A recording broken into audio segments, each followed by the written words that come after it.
Bonsoir à tous et bienvenue à cette édition du 20h sur Equinox Télévision. Cela fait 35 ans, ce 6 novembre, jour pour jour, que le président Paul Biya est à la tête du Cameroun. Un anniversaire que le RDPC, le parti au pouvoir, célèbre avec face, alors même que le Cameroun traverse l'une des crises sociopolitiques les plus rudes de son histoire.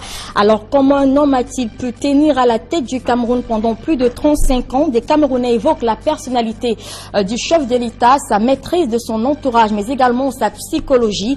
Ailleurs, on parle de ce grand chanceux qui a tout reçu sans rien donner en retour. Vous entendrez ces Camerounais dans cette édition du journal. Ils s'attendent tous à dire que le temps de passer la main est peut-être arrivé. Et je vous le disais, la tension reste vive dans les régions anglophones du pays. Un gendarme a trouvé la mort ce matin dans des affrontements avec de jeunes gens dans la partie anglophone, plus précisément dans la région du Nord-Ouest, localité de Djakiri, où l'on enregistre cette fin de semaine un incendie, le 4e incendie d'un établissement scolaire dans cette partie du pays. Nous en parlons dans cette édition du journal. Et puis en sport football, New Star de Douala et UMS de Loum sont tous deux décidés l'un et l'autre à remporter la Coupe du Cameroun de football. Les deux équipes se sont qualifiées ce week-end pour la finale de cette compétition, se préparent au SARC. Voilà pour le sommaire, les détails c'est dans un instant.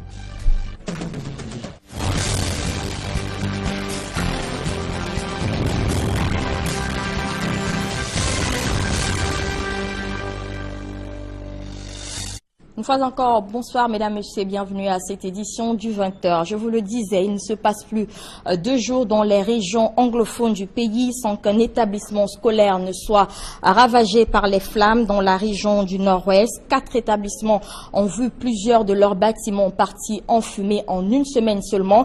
Dernier cas en date, la localité de Djakiri, où le lycée bilingue de cette partie du pays a été ravagé partiellement par un incendie qui s'est déclaré dimanche.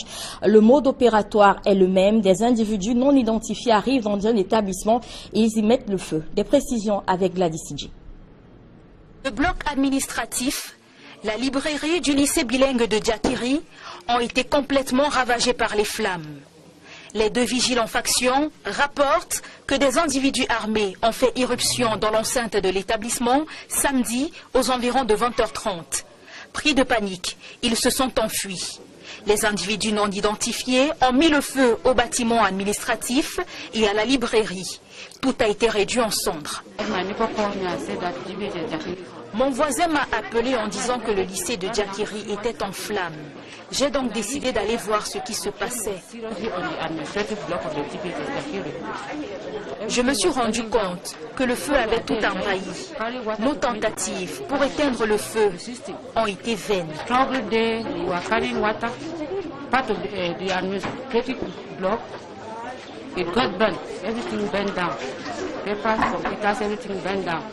Tout a brûlé dans la librairie et les bureaux administratifs. Les responsables du lycée bilingue de Djakiri, les autorités de la ville dressent le bilan de cet autre incendie. Le sous-préfet tente de rassurer les parents. We went and saw the scene and it was really disappointing. Je suis vraiment déçu, mais je pense que les populations doivent tout faire pour nous donner des informations. The institutions have something to say. The guards who were in school have something to say. Les voisins, les gardiens doivent avoir quelque chose à dire. Je pense que si toutes ces personnes collaborent, on peut mettre un terme à ce problème. It's unfortunate, but I want to assure you, those who have orchestrated this act will not go unidentified. We already have indices. Nous allons identifier les auteurs de cet incendie et ils seront punis. I think we are happy that we have some information concerning what is happening. Le sous-préfet de Djakiri précise que la sécurité sera renforcée autour des établissements scolaires. Cette série noire des incendies dans les lycées et collèges crée davantage la psychose chez les parents. Le bloc administratif a brûlé, la librairie aussi. Je suis un parent et je suis mal à l'aise. And if the forces of law and order Si les forces de l'ordre pouvaient mettre la main sur ceux qui incendient les écoles, les parents seront heureux. Le lycée bilingue de Diakiri est le 4e établissement incendié en l'espace d'une semaine dans la région du Nord-Ouest. Je vous le disais également, un gendarme est décédé ce matin même à Diakiri, dans le département du Mboui, région du Nord-Ouest. Il est décédé lors d'une intervention au lycée technique de la localité. Des jeunes gens encore non identifiés ont pris d'assaut cet établissement scolaire à ce jour, chassant les apprenants de son enceinte. C'est lors de ces échauffourées qui ont suivi l'intervention des éléments de la gendarmerie que ce gendarme est décédé. Pour l'heure, les circonstances exactes du décès de ce soldat ne sont pas encore connues. La sécurité y est renforcée depuis l'après-midi. 6 novembre 1982, 6 novembre 2017, cela fait 35 ans que le président Paul Biya est à la tête du Cameroun, ce qui fait de lui une espèce rare dans le champ politique mondial et même africain. Une longévité au pouvoir que certains expliquent par sa connaissance de son pays, la connaissance des personnes qui l'entourent ou mieux encore sa psychologie. Ailleurs, l'on évoque tout simplement le destin d'un homme qui a tout reçu sans donner grand-chose à son tour. Mais selon tous les bords, il est peut-être temps aujourd'hui de passer la main. Guy Zogo a rencontré des parlementaires et des sociopolitistes à Yaoundé. Voici son reportage. 35 ans après son arrivée à la présidence de la République, la longévité de Paul Biya au pouvoir interroge.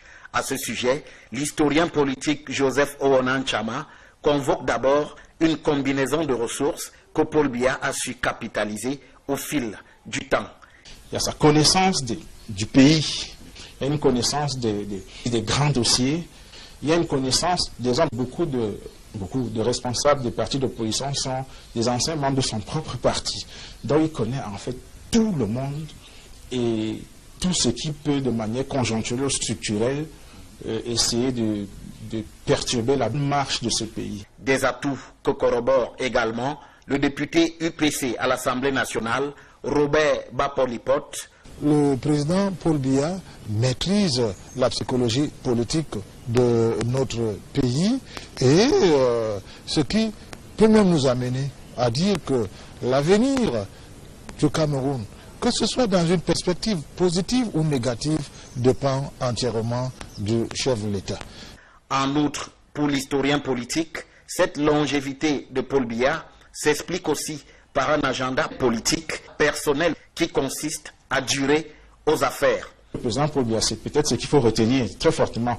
Il a su faire sien du temps avec grand T. Il savait que la Constitution lui garantissait, j'allais dire, une voie royale. Il a attendu son temps. C'est arrivé comme c'est arrivé, avec tous les événements qu'on connaît, malheureux qu'on connaît malheureusement. Mais il s'est installé et il est là. Quant au député UPC, il voit comme autre raison à cette longévité l'inanité de l'opposition camerounaise. L'opposition camerounaise a opté pour un seul programme politique, Paul Biya Mesgo. On n'a pas pris un recul nécessaire pour faire des propositions fortes de manière structurelle pour analyser et amener le peuple camerounais à avoir une autre vision de la politique et considérer en fait qu'on pouvait opter pour une alternance. Reste cependant ce que Paul Biya entend faire après ses 35 ans au pouvoir. Va-t-il passer la main? Le député UPC met en garde contre l'illusion du calme en politique qui annonce souvent la tempête. En politique, lorsque tout semble calme, lorsqu'on croit maîtriser tous les paramètres, c'est à ce moment-là que va apparaître le danger. Joseph Oonan Chama, quant à lui, pense qu'il serait bon que Paul Biya passe la main. S'il passait la main, au cas où il arrivait à le faire, en respectant tout ce que cela induit, ce serait une très bonne chose. Je crois que 35 ans, il a fait, je n'irai pas jusqu'à dire qu'il a fait son temps, mais je crois que 35 ans, c'est pas rien. C'est-à-dire que s'il faut faire un bilan, il y a de la matière critique à analyser et voir ce que d'autres personnes pourraient proposer. Bon. Entre ses vœux et la réalité, seul Paul Biya sait la direction qu'il entend prendre après 35 ans de bail, a étudié. Et à l'occasion de ce 35e anniversaire de l'accession à la magistrature suprême du président Paul Biya, des militants du RDPC à Douala ont démontré leur ignorance de la célébration de ce jour. Pour eux, il s'agit tout simplement de l'anniversaire de leur parti. Et loin de prêter donc une oreille attentive aux discours qui ont été prononcés à l'occasion des multiples meetings qui se sont tenus dans la capitale économique ce lundi, ils ont plutôt profité pour faire de bonnes affaires. Sylvestre Hippolyte Zangaou et Georges Mitterrand.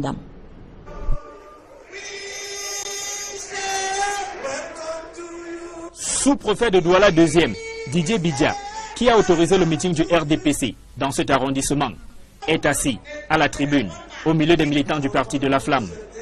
C'est bel et bien en sa qualité de chef de terre qu'il assiste à cette manifestation publique, puisqu'il y est venu avec son véhicule de fonction. D'autres partis politiques sont également là, à l'exemple de l'ANDP. Les militants du RDPC sont venus célébrer le 35e anniversaire de la session du président de leur parti à la magistrature suprême. Mais vu l'abondance des chaises vides, l'on constate qu'ils sont nombreux qui n'ont pas répondu présent. Face à ceux qui sont là, les photos de Paul et Chantal Biya rappellent le jour anniversaire. Les discours se succèdent, mais ne sont pas suivis par tous. À l'ère Android, cette militante est concentrée à regarder des vidéos sur son téléphone portable. À la question posée à certaines militantes de savoir ce qu'elles célèbrent réellement, leur réponse révèle leur ignorance de la circonstance. Je suis venue pour l'anniversaire du parti, puisque je suis militante, présidente de comité de base. Je vends les croquettes. Quand je viens à chaque meeting, j'ai quelques paquets de croquettes que je propose aux camarades.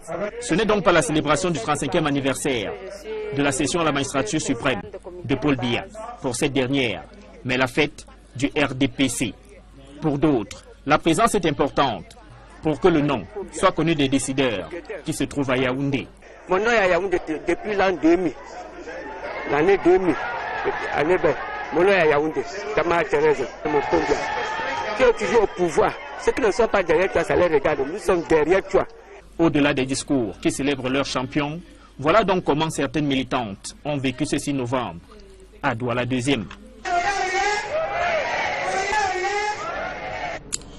Et la ville de Yaoundé était en mode inertie ce 6 novembre 2017. Ministres, secrétaires généraux et directeurs d'administration ont tout simplement vidé les bureaux pour prendre part à ces meetings du parti au pouvoir qui étaient organisés à travers le triangle national. Une attitude, vous l'imaginez, qui a paralysé le fonctionnement de plusieurs administrations. Les usagers ont été priés de revenir plus tard. Marcelin Gansop et Emmanuel Diop. Il est 9h ce lundi 6 novembre, lorsque notre chemin croise celui du jeune Pierre Valéry Samet.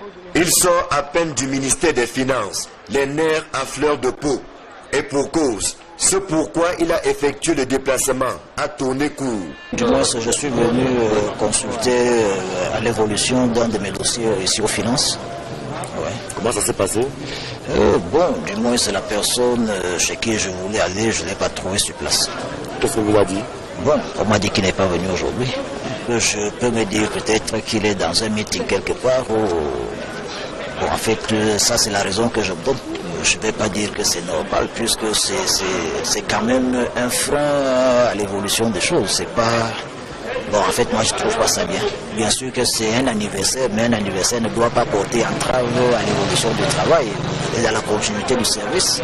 Étienne Minon, acteur de la société civile, est lui aussi préoccupé par la désertion des bureaux par les différents responsables, en commençant par les ministres, les secrétaires généraux et les directeurs de l'administration centrale. C'est un vrai dommage, en ce sens que la fête, ce n'est pas une mauvaise chose, mais il faut aussi laisser les bureaux fonctionner et puis avoir le temps pour aller faire la fête. Les fêtes, très souvent en Afrique, ça se fait le soir, ce n'est pas dans la journée. Et puis on ne peut pas prendre toute une administration, l'administration de la République du Cameroun, en otage par rapport à un parti.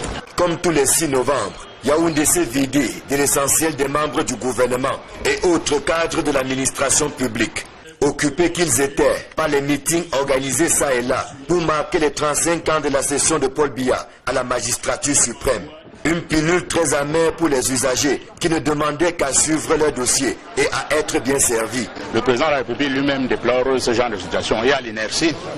Il y a par exemple la prise en otage justement des dossiers parce que vous ne pouvez pas suivre un dossier régulièrement. En ce qui concerne le nombre de dossiers, on ne peut plus se retrouver parce que vous déposez un dossier peut-être depuis une semaine. Si par exemple le 6 novembre 2017, les gens ne sont pas dans le bureau, ça c'est un manque à gagner par rapport à cet homme d'affaires qui doit faire avancer son dossier, par rapport à une réclamation justement qui peut aussi impacter positivement ou négativement dans les familles. Ceux des membres du gouvernement, secrétaires généraux et directeurs concernés par les meetings organisés à Yaoundé ont pour certains fait acte de présence avant de disparaître en fin de matinée. Le 6 novembre étant tombé un lundi et connaissant le fonctionnement ainsi que les habitudes des administrations publiques, on peut parier que c'est mercredi, voire jeudi, que la vie reprendra son cours normal dans la plupart des ministères et l'on sera malheureusement déjà aux portes du week-end. Et voilà donc pour la célébration de ce 6 novembre 2017 à travers le pays.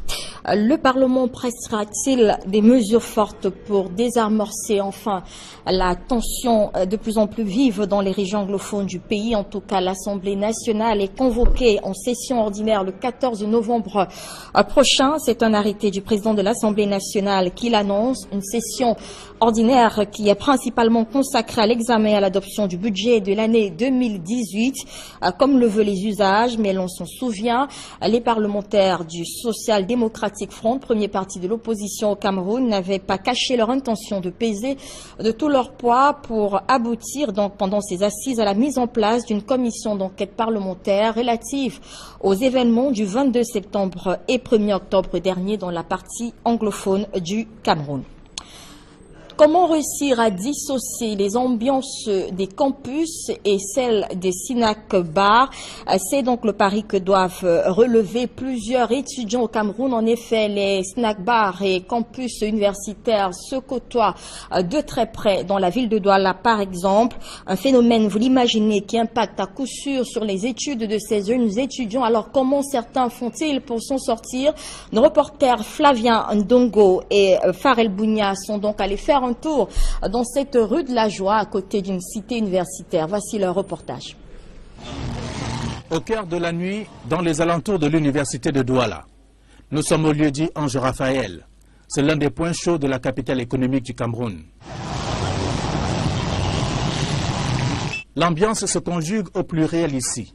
Les snack-bars, ventes emportées et bois de nuit se disputent la clientèle.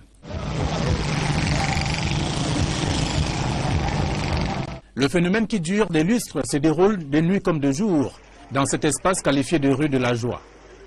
Le temple du savoir peine à produire de meilleurs résultats depuis qu'il est entouré des points de joie. Je dis que ce n'est pas mieux que c'est bon que l'université soit à côté des bars comme ça, puisque ça les jeunes de mieux fréquenter. Il y a trop de boulot dans le secteur. Bon, les élèves ils n'ont pas vraiment eu la possibilité de bien apprendre, parce que l'endroit devient un peu étouffant. Puisque les étudiants ne peuvent pas vraiment se concentrer à leurs éducations et d'autres sont vraiment déroutés à aller dans des snacks. Tout ça, ça dérange vraiment des étudiants. Les étudiants, tout comme des parents rencontrés sur les lieux, révèlent en guise d'ironie que ces points de joie sont du miel et les étudiants des abeilles. Ils se dirigent que dans des bars, des boîtes ou des bars qui sont à côté. Ces milieux qui sont d'une part malsains parce qu'elles détournent.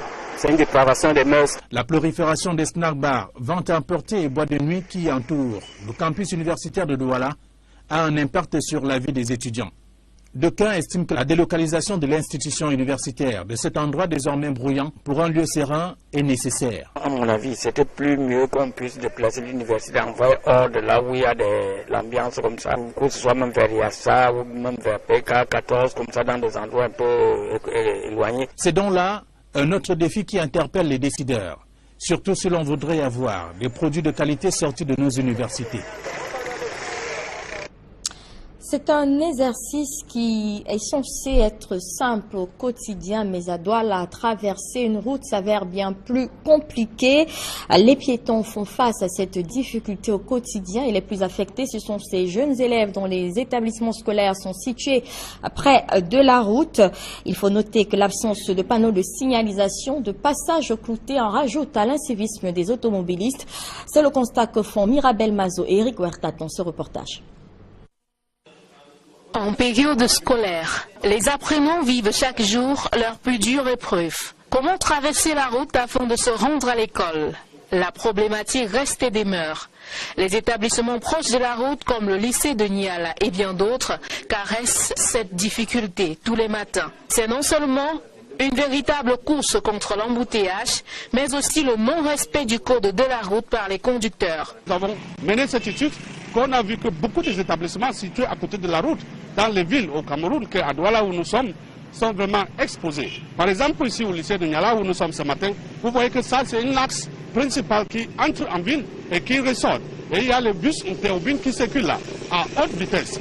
Et il n'y a aucune plaque de signalisation ici qui demande la limitation de vitesse. Et il n'y a aucune plaque de signalisation ici qui montre au chauffeur qu'il est à l'école. Et il n'y a aucune dodane qui demande aux voitures de ralentir. Et il n'y a aucune zone qu'on a démarquée que les enfants doivent traverser. Vous voyez que le passage clouté. Vous voyez que ici les enfants, chacun pour soi-même et Dieu pour tout le monde. Et c'est très dangereux comme ça. C'est pour ça qu'ils sont impliqués tous les jours dans les accidents. En effet, les élèves en uniforme ont déjà une priorité. Et à plus forte raison au niveau des passages cloutés. Mais rien qu'à voir les automobilistes passer, on est inquiet du niveau d'incivisme. Ils ont du mal à ralentir, moins encore à s'arrêter pour laisser passer les piétons. Mais nous, on est là pour les appeler et pour leur dire qu'autour des établissements scolaires, les vitesses doivent être à 20 km/h pour s'assurer que les enfants soient sécurisés, pour s'assurer que les enfants sont protégés. Selon les chiffres que révèle l'ONG CADVA, spécialisée dans la défense des victimes d'accidents routiers, entre 2 ou 3 jours, un élève est renversé à la traversée du lycée de Niala.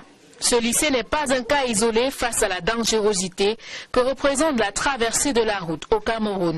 Face à l'absence des panneaux de signalisation, des indices de passage cloutés sur les routes, des piétons s'arrêtent parfois pour leur venir au secours. Isolés ou groupés, ces enfants qui font 30 minutes et plus sur le trottoir doivent attendre la bonne foi d'un conducteur ou la bonne volonté d'un adulte capable d'arrêter la circulation.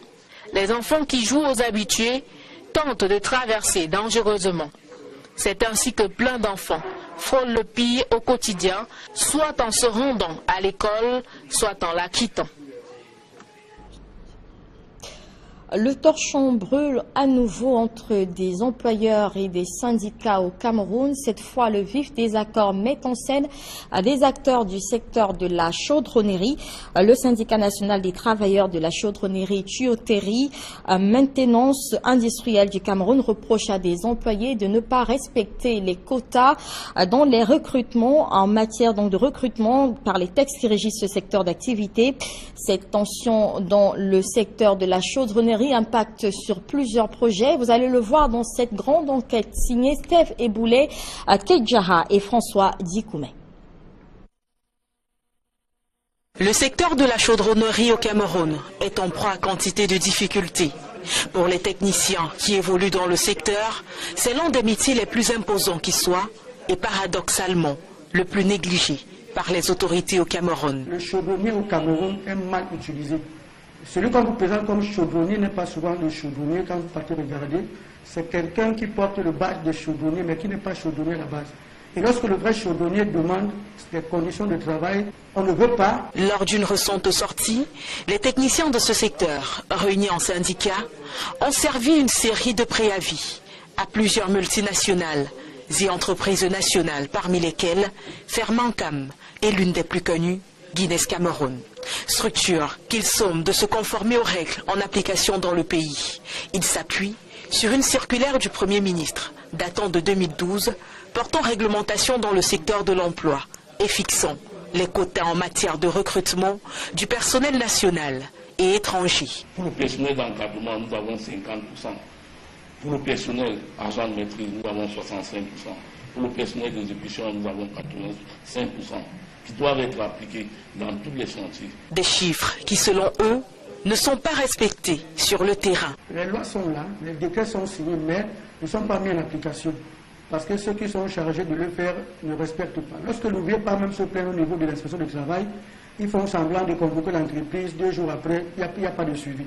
Et lorsque les ouvriers veulent le revendiquer, vous vous retrouvez à la porte. Au cours de notre enquête, nous nous sommes rendus à Guinness Cameroun pour discuter de cette réalité avec les responsables. Nous ne serons pas reçus, mais on retiendra, après un échange téléphonique avec un directeur général de multinationales qui a requis l'anonymat, que la plupart de ces techniciens ne sont pas qualifiés. Pour ceux qui ont reçu une formation, ils ne font pas de remise à niveau continuelle afin d'être à la hauteur de la technologie qui avance. Faux, nous assurent les chaudronniers. Les Camerounais sont hautement qualifiés. Nous ne pouvons pas travailler partout en Afrique. Toutes les plateformes, c'est les Camerounais, les raffineries partout, c'est nous. Actuellement, nous avons des gars qui sont au Gabon, au Congo, dans les raffineries. Ils sont en Mauritanie, à l'île de Madagascar. Ils sont partout à travers le monde, en Afrique noire. Et qu'au Cameroun, qu'on fasse encore les préfabrications en Europe. Cette excuse, brandie par de nombreuses multinationales, ne serait en effet qu'une ruse pour ne pas embaucher local. Je vous prends par exemple la charpente au stade de Japon. Une charpente, ça c'est le B.A.B.A. de la chaudronnerie. Ça c'est du B.A.B.A. Si les Camerounais peuvent faire les jaquettes qui portent une plateforme en mer, depuis plus de 30 ans aujourd'hui, les Camerounais l'ont fait. Et que 30 ans après, on nous apporte des charpentes qui ont été préfabriquées en Europe pour que les ingénieurs camerounais viennent seulement serrer les boulons. Où est le transfert de technologie? Et tout cet argent reste en Europe, les Camerounais demeurent dans la souffrance. D'ailleurs, pour étayer cet argumentaire, ils nous brandissent le prix remporté très récemment à l'international par un jeune Camerounais. Sans douter, le dernier concours qui a eu lieu en Chine où un Camerounais sorti 3e en termes de soudure. Et ça, c'est parce que le quota d'âge était limité. Nous avons beaucoup d'expertise, nous ne voulons pas la laisser mourir. Il y a une jeunesse qui arrive. Qu'est-ce qu'on peut traduire à cette jeunesse? En plus de ce prix, de nombreux jeunes sortent chaque année de la pléthore de centres de formation hautement qualifiés que compte le Cameroun. Nous avons rencontré l'un d'eux, et pas des moindres, mais plutôt que de le retrouver sur une plateforme pétrolière, c'est ici, dans un marché de la capitale économique, derrière son étal de pommes de terre, que nous venons à sa rencontre. Emmanuel Choumeni, chaudronnier de formation, j'ai un BTS en chaudronnerie, major de ma promotion même. Il y a eu un 13,59. Emmanuel n'est pas seul dans cette position. Quelques-uns ont eu le travail, quelques-uns, parce qu'ils ont les relations, et ils ont eu le travail. Mais les autres sont là, ils montent, ils descendent. Beaucoup viennent même souvent au marché, on perd le temps ensemble. À la question de savoir s'il a recherché de l'emploi dans son secteur, il nous répond. Énormément même. Si vous faites un tour, par exemple au stade de Japoma, j'ai déposé 2 demandes là-bas. On ne m'a même pas appelé, même un entretien, mais rien. Si vous partez même à Fouré la Gadec, plusieurs fois. Beaucoup d'entreprises j'ai déposé. Tels que lui, ils sont nombreux à être dans la rue avec des qualifications plein la tête. Mais comment comprendre que des compagnies internationales implantées au Cameroun continuent d'embaucher de la main-d'œuvre étrangère en toute impunité? Certaines personnes parlent de fortes sommes d'argent manipulées en bac sous forme de rétrocommission. Des actions qui, si elles étaient avérées, se révéleraient toxiques pour ce secteur d'activité, pourtant prometteur. Nous n'avons pas fait l'ENAM, nous n'avons pas fait l'école de l'EMIA, nous avons fait le lycée technique. Et cette matière, elle développe pour l'émergence du Cameroun. C'était donc une immersion dans le secteur de la chaudronnerie au Cameroun, une enquête signée Kedjara, Steve Eboulé et François Adikoumé. Hors de nos frontières, à présent, la présidentielle en RDC pourrait finalement se tenir en décembre 2018. Le nouveau calendrier électoral a été rendu public par la Commission électorale nationale indépendante sous la pression de la communauté internationale et de l'opposition. Mais malgré ce nouveau calendrier, l'opposition congolaise exige une période de transition sans Joseph Kabila. Carlos Minoué et Eric Marsan-Diomo pour les précisions. Ce nouveau calendrier prolonge une fois encore la durée au pouvoir de Joseph Kabila, dont le mandat est arrivé à expiration depuis le 31 décembre 2016. Il est donc en contradiction avec les accords de la Saint-Sylvestre 2016 qui prévoyaient l'organisation des élections en République démocratique du Congo au plus tard en décembre 2017 et la mise en place d'un gouvernement d'union pour gérer une transition avec le président sortant à sa tête. 11 mois après, les lignes n'ont pas véritablement bougé. L'ambassadrice des États-Unis aux Nations Unies, Nikki Haley, en visite en RDC en octobre dernier, avait exigé que l'élection soit organisée au cours de l'année 2018, sinon le pays perdrait le soutien américain. La Commission électorale nationale indépendante, en réplique, avait, dans une sortie, fait savoir que le délai de 2018 n'était pas tenable et que cette élection ne pouvait avoir lieu avant avril 2019 en raison des contraintes financières et logistiques. Un dilatoire qui a provoqué le courroux de l'opposition et de la communauté internationale nationale qui ont augmenté la pression sur les autorités de Kinshasa. L'annonce du nouveau calendrier pour 2018 ne satisfait pour autant pas l'opposition congolaise qui exige désormais la mise en place d'une transition sans Joseph Kabila dès le 31 décembre prochain. Les élections de fin 2018 concerneront la présidentielle, les législatives, les provinciales et les locales, toutes bloquées depuis l'impasse politique que traverse actuellement le pays. Parlons sport à présent. Des décisions du comité de normalisation de la FECAFOOT contestées dans la région de l'Ouest ont été à procéder ce week-end à la réhabilitation des exécutifs élus en 2009 à travers le territoire national. Si dans les autres régions du pays, les choses se sont relativement bien passées, à Bafoussam, dans la région de l'Ouest, la légitimité du président de la Ligue régionale de football reste vivement contestée. Jean-Paul Chugnat et Dallas.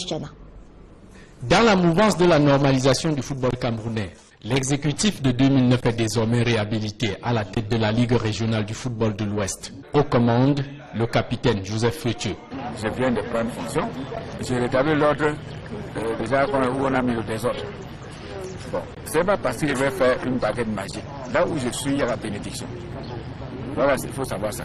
À la sortie des travaux, des membres se réclamant de cet exécutif de 2009 contestent la présidence de Joseph Fetieu à la tête du football à l'Ouest en 2009. Vice-président à l'époque, dit-il, Donavan Bougna et compagnie décrit leur marginalisation en tant que membre légitime de 2009. Fetieu Joseph était président de la communauté. Il est arrivé en 2012, mais je vois sur la liste qu'il était premier vice-président. Il n'était même pas à la Ligue régionale, ni à l'Assemblée générale, ni au Conseil régional. Sur cette polémique, Joseph Fetieu, sur un brin d'humour, donne sa part de vérité sur cette affaire. Comment réagissez-vous face à ceux qui contestent votre légitimité? Posez-leur la question, parce que moi, je ne connais pas, moi, je suis légitime. Je vous remercie. En 2009, vous n'étiez pas là, président. C'est ça que vous dites, la preuve, c'est que je suis là maintenant. Boudant la photo de famille avec les autorités administratives pour manifester leur désapprobation, ils promettent d'utiliser toutes les voies de recours pour contre-attaquer cette décision de maître Dieudonné Hapi, président du comité de normalisation à la FECAFOOT. Le président Hapi a signé ce qu'on lui a donné. Qu'est-ce sont ceux qui lui ont donné? Au niveau de la fédération, on a tout fait d'appeler les secrétaires administratifs des différentes régions. Et c'est ceux-là qui ont donné des noms concordés par leur employeur. Ceux qui travaillent à la Ligue, ceux qui étaient recrutés par cette équipe, il faut en être au fourreau. Pour Belé et Dimo, chargé de mission de la normalisation à l'Ouest, l'équipe réhabilitée et tous les acteurs du football doivent se mettre au travail, laissant soin aux instances compétentes de statuer sur les affaires pendantes. Le temps de la justice n'est pas le temps des hommes. Généralement, ça prend un peu plus de temps. Donc, nous laissons aux instances judiciaires ou juridictionnelles de la fédération de gérer ces cas de litige. Le mandat de Joseph Fetieu et son équipe court jusqu'au 28 février 2018, échéance de normalisation qui a été arrêtée par la FIFA en attendant l'organisation des élections à la FECAFOOT dans les ligues régionales et départementales. Sport, football toujours, je vous le disais en titre, le prochain club champion du Cameroun viendra forcément de la région du littoral. C'est que les deux finalistes de la Coupe du Cameroun viennent de cette région. UMS de Loum et New Star de Douala qui ont obtenu leur ticket de qualification ce week-end sont tous déterminés à remporter le sacre. Ils s'y préparent activement. Hervé Kenyé et Mosfongo reviennent donc sur le palmarès de ces deux clubs finalistes. Le plateau de la finale de la Coupe du Cameroun 2017, UMS de Loum contre New Star de Douala, est composé de deux clubs aux trajectoires qui sèment parfois les doyens de l'élite du football camerounais. UMS de Loum, vainqueur de l'épreuve en 2015 et à sa deuxième participation à une finale. Créée en 2011, l'Union des mouvements sportifs de Loum a connu une ascension fulgurante jusqu'à son entrée dans l'élite du football local en 2014. Malgré les frasques de son président fondateur Pierre Kwemou, limogeage en cascade des entraîneurs, mouvement d'humeur des joueurs, UMS de Loum a fait bouger les lignes. Au sommet des champions de première division, conclu par son titre de champion en 2016. La mauvaise passe sur la scène continentale et en championnat cette saison n'a pas déteint sur la motivation des troupes de Guy Bertin Diebnan. UMS de Loum veut rééditer l'espoir de 2015. New Star de Douala, né de la fusion avec Chantier Naval de Douala, s'est positionné comme un jeune loup aux dents longues. Mais le titre de champion s'est toujours éloigné du club en dépit des recrutements de joueurs expérimentés sur le plan local. Cette saison, New Star n'a pas eu son compte. C'est sa remontada qui sauve le club d'une relégation. La détermination collective s'est révélée comme une arme pour le groupe du coach Ndiam Laurent, conscient de l'enjeu de la Coupe du Cameroun après la saison ratée en championnat. Après l'échec de 2012, New Star se dit prêt à accrocher son premier trophée en 2017.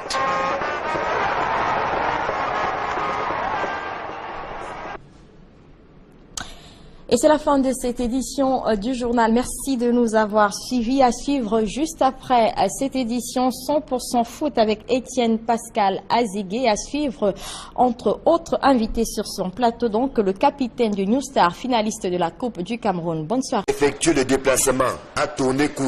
Du moins, je suis venu consulter à l'évolution d'un de mes dossiers ici aux finances. Ouais. Comment ça s'est passé? Bon, du moins c'est la personne chez qui je voulais aller, je ne l'ai pas trouvé sur place. Qu'est-ce qu'on vous a dit? Bon, on m'a dit qu'il n'est pas venu aujourd'hui. Je peux me dire peut-être qu'il est dans un meeting quelque part ou... Bon, en fait, ça c'est la raison que je me donne. Je ne vais pas dire que c'est normal puisque c'est quand même un frein à l'évolution des choses. C'est pas... Bon, en fait, moi, je trouve pas ça bien. Bien sûr que c'est un anniversaire, mais un anniversaire ne doit pas porter entrave à l'évolution du travail et à la continuité du service. Étienne Minon, acteur de la société civile, est lui aussi préoccupé par la désertion des bureaux par les différents responsables, en commençant par les ministres, les secrétaires généraux et les directeurs de l'administration centrale. C'est un vrai dommage, en ce sens que la fête, ce n'est pas une mauvaise chose, mais il faut aussi laisser les bureaux fonctionner et puis avoir le temps pour aller faire la fête. Les fêtes, très souvent en Afrique, ça se fait le soir, ce n'est pas dans la journée. Et puis on peut apprendre toute une administration, l'administration de la République du Cameroun, en otage par rapport à un parti. Comme tous les 6 novembre, Yaoundé s'est vidé de l'essentiel des membres du gouvernement et autres cadres de l'administration publique. Occupés qu'ils étaient par les meetings organisés ça et là pour marquer les 35 ans de la session de Paul Biya à la magistrature suprême. Une pilule très amère pour les usagers qui ne demandaient qu'à suivre leur dossier et à être bien servis. Le président de la République lui-même déplore ce genre de situation. Il y a l'inertie. Il y a par exemple la prise en otage justement des dossiers parce que vous ne pouvez pas suivre un dossier régulièrement. En ce qui concerne le nombre de dossiers, on ne peut plus se retrouver parce que vous déposez un dossier peut-être depuis une semaine. Si par exemple le 6 novembre 2017, les gens ne sont pas dans le bureau, ça c'est un manque à gagner par rapport à cet homme d'affaires qui doit faire avancer son dossier, par rapport à une réclamation justement qui peut aussi impacter positivement ou négativement dans les familles. Ceux des membres du gouvernement, secrétaires généraux et directeurs concernés par les meetings organisés à Yaoundé ont pour certains fait acte de présence avant de disparaître en fin de matinée. Le 6 novembre étant tombé un lundi et connaissant le fonctionnement ainsi que les habitudes des administrations publiques, on peut parier que c'est mercredi, voire jeudi, que la vie reprendra son cours normal dans la plupart des ministères et l'on sera malheureusement déjà aux portes du week-end. Et voilà donc pour la célébration de ce 6 novembre 2017 à travers le pays.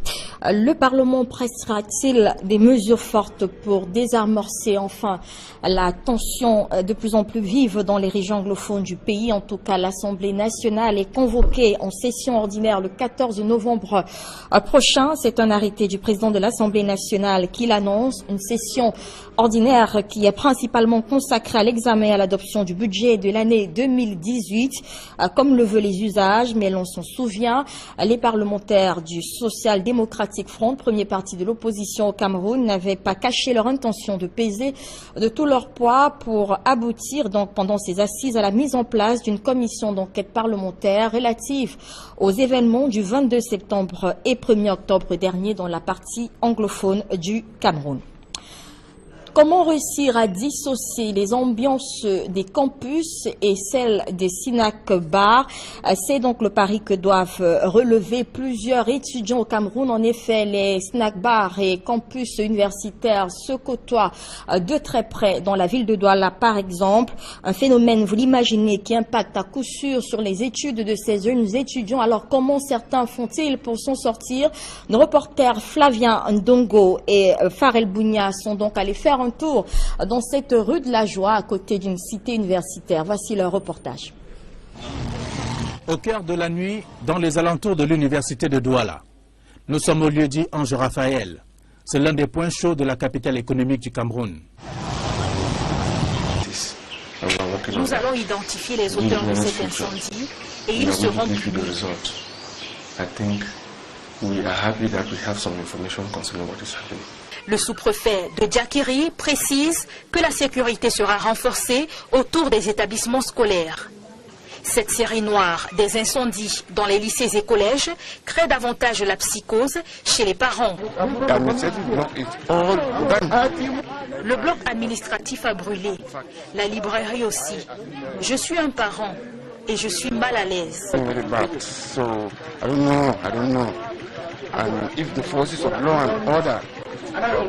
Si les forces de l'ordre pouvaient mettre la main sur ceux qui incendient les écoles, les parents seront heureux.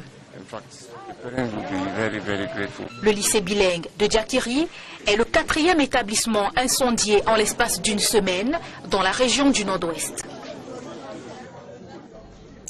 Je vous le disais également, un gendarme est décédé ce matin même à Djakiri, dans le département du Mboui, région du Nord-Ouest. Il est décédé lors d'une intervention au lycée technique de la localité. Des jeunes gens encore non identifiés ont pris d'assaut cet établissement scolaire à ce jour, chassant les apprenants de son enceinte. C'est lors de ces échauffourées qui ont suivi l'intervention des éléments de la gendarmerie que ce gendarme est décédé. Pour l'heure, les circonstances exactes du décès de ce soldats ne sont pas encore connus. La sécurité y est renforcée depuis l'après-midi.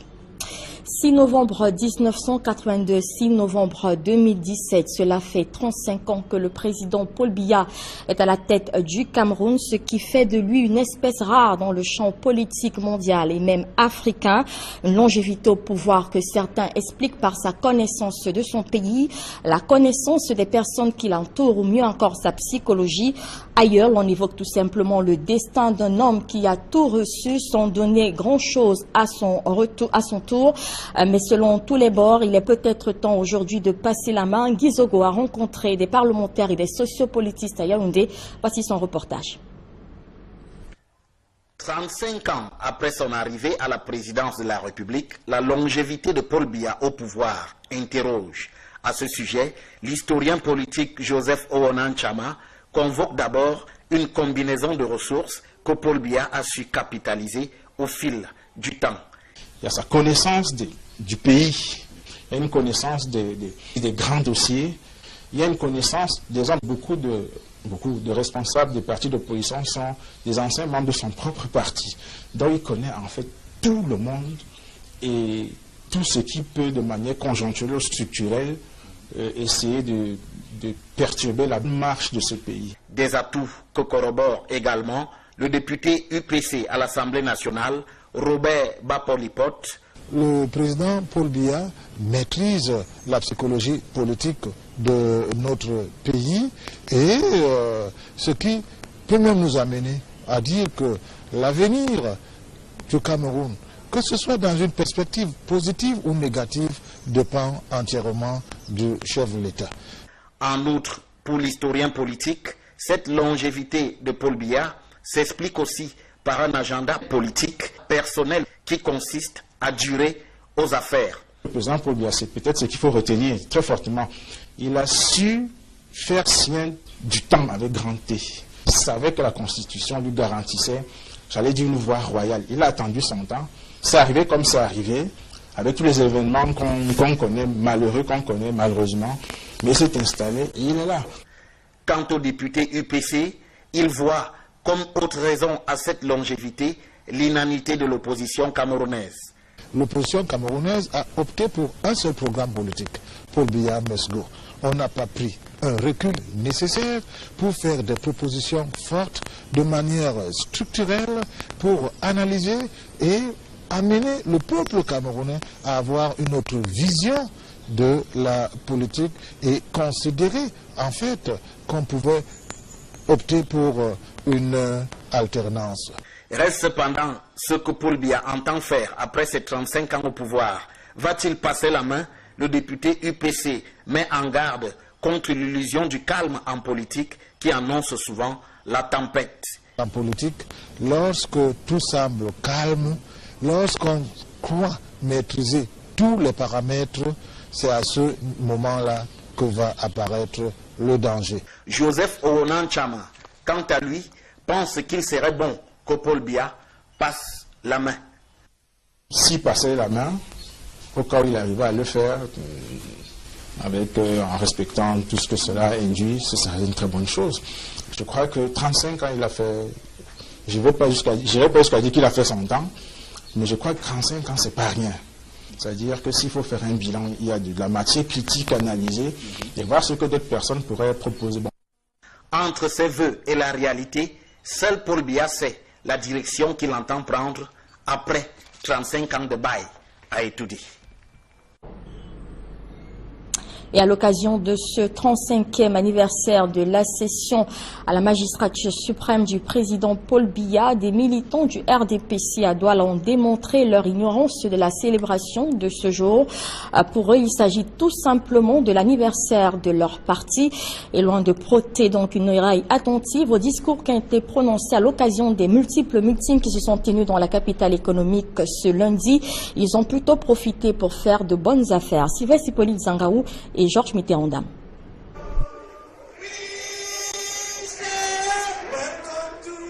Sous-préfet de Douala 2e, Didier Bidja, qui a autorisé le meeting du RDPC dans cet arrondissement, est assis à la tribune, au milieu des militants du parti de la Flamme. C'est bel et bien, en sa qualité de chef de terre, qu'il assiste à cette manifestation publique, puisqu'il y est venu avec son véhicule de fonction. D'autres partis politiques sont également là, à l'exemple de l'ANDP. Les militants du RDPC sont venus célébrer le 35e anniversaire de la session du président de leur parti à la magistrature suprême.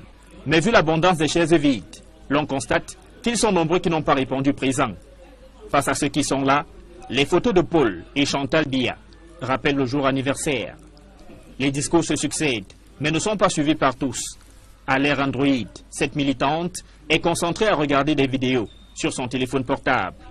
À la question posée à certaines militantes de savoir ce qu'elles célèbrent réellement, leur réponse révèle leur ignorance de la circonstance.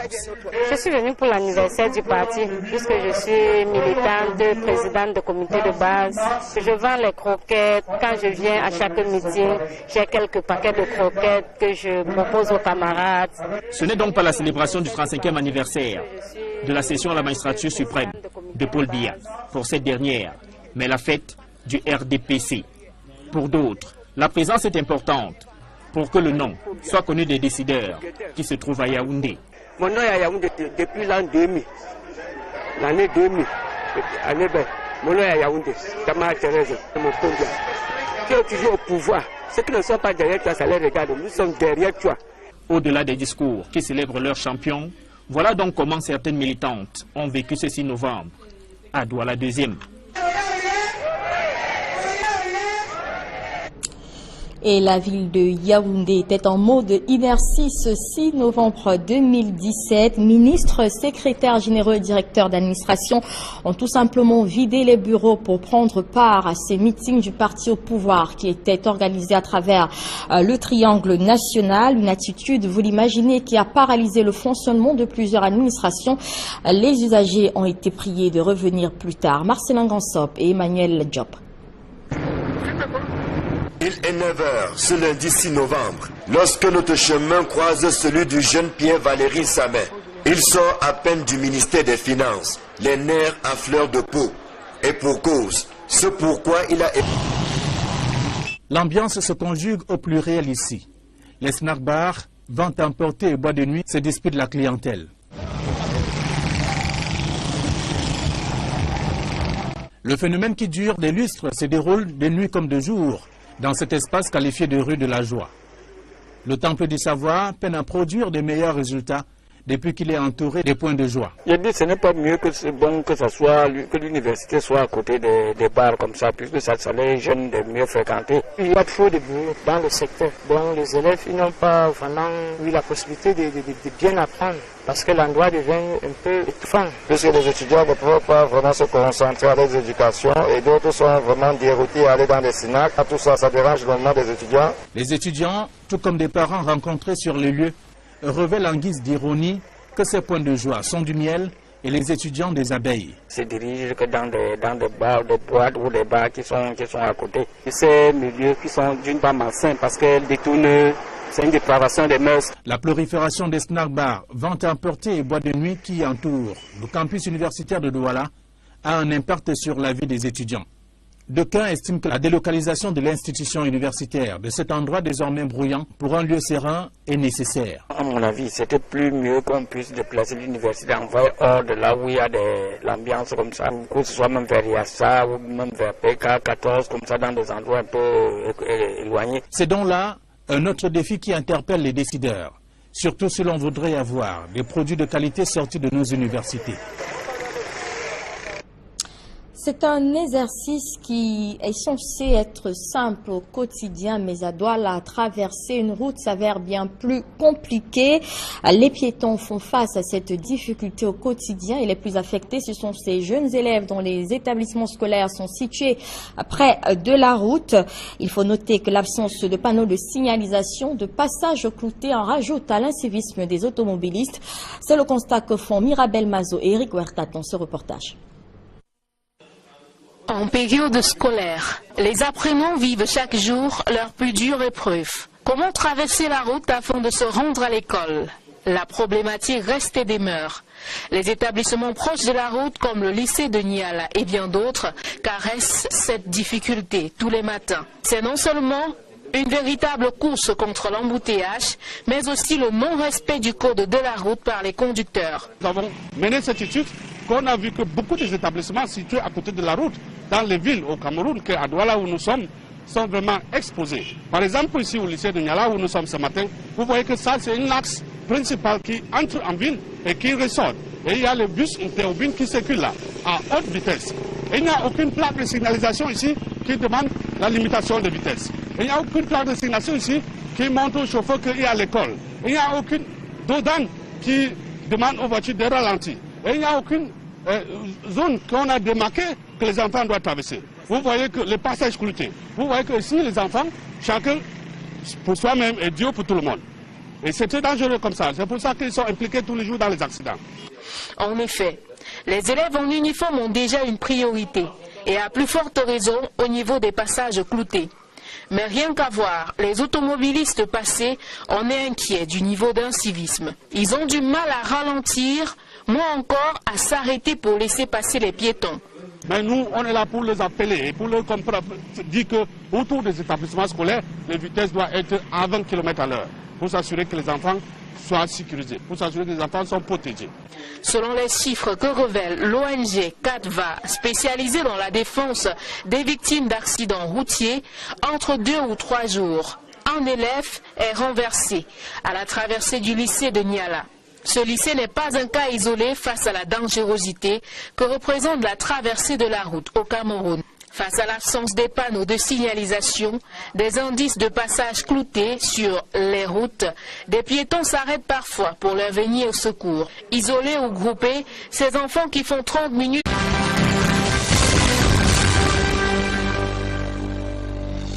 Bonsoir à tous et bienvenue à cette édition du 20h sur Equinox Télévision. Cela fait 35 ans ce 6 novembre, jour pour jour, que le président Paul Biya est à la tête du Cameroun. Un anniversaire que le RDPC, le parti au pouvoir, célèbre avec face, alors même que le Cameroun traverse l'une des crises sociopolitiques les plus rudes de son histoire. Alors comment un homme a-t-il pu tenir à la tête du Cameroun pendant plus de 35 ans? Des Camerounais évoquent la personnalité du chef de l'État, sa maîtrise de son entourage, mais également sa psychologie. Ailleurs, on parle de ce grand chanceux qui a tout reçu sans rien donner en retour. Vous entendrez ces Camerounais dans cette édition du journal. Ils s'attardent tous à dire que le temps de passer la main est peut-être arrivé. Et je vous le disais, la tension reste vive dans les régions anglophones du pays.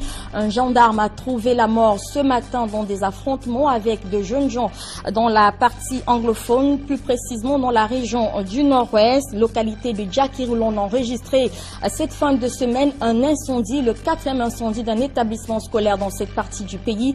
Nous en parlons dans cette édition du journal. Et puis en sport football, New Star de Douala et UMS de Loum sont tous deux décidés l'un et l'autre à remporter la Coupe du Cameroun de football. Les deux équipes qui se sont qualifiées ce week-end pour la finale de cette compétition se préparent au SARC. Voilà pour le sommaire, les détails c'est dans un instant.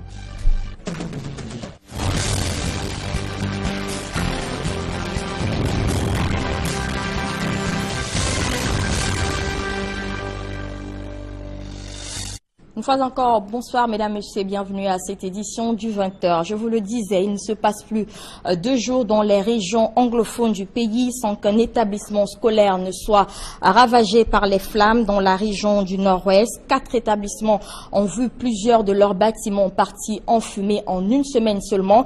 Dernier cas en date, la localité de Djakiri où le lycée bilingue de cette partie du pays a été ravagé partiellement par un incendie qui s'est déclaré dimanche. Le mode opératoire est le même. Des individus non identifiés arrivent dans un établissement et ils y mettent le feu. Des précisions avec Gladys Sidji. Le bloc administratif, la librairie du lycée bilingue de Djakiri ont été complètement ravagés par les flammes. Les 2 vigiles en faction rapportent que des individus armés ont fait irruption dans l'enceinte de l'établissement samedi aux environs de 20h30. Pris de panique, ils se sont enfuis.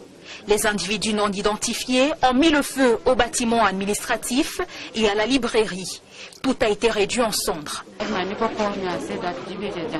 Mon voisin m'a appelé en disant que le lycée de Djakiri était en flammes. J'ai donc décidé d'aller voir ce qui se passait. Je me suis rendu compte que le feu avait tout envahi. Nos tentatives pour éteindre le feu ont été vaines.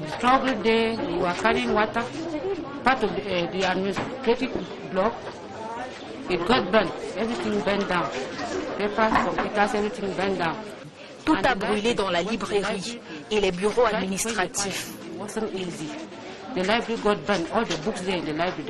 Les responsables du lycée bilingue de Djakiri, les autorités de la ville dressent le bilan de cet autre incendie. Le sous-préfet tente de rassurer les parents. What has happened? We went and saw the scene and it was really disappointing. Je suis vraiment déçu, mais je pense que les populations doivent tout faire pour nous donner des informations. The institutions have something to say. The guards who were in school have something to say. Les voisins, les gardiens doivent avoir quelque chose à dire. Je pense que si toutes ces personnes collaborent, on peut mettre un terme à ce problème. It's unfortunate, but I want to assure you, those who have orchestrated this act will not go unidentified. We already have indices.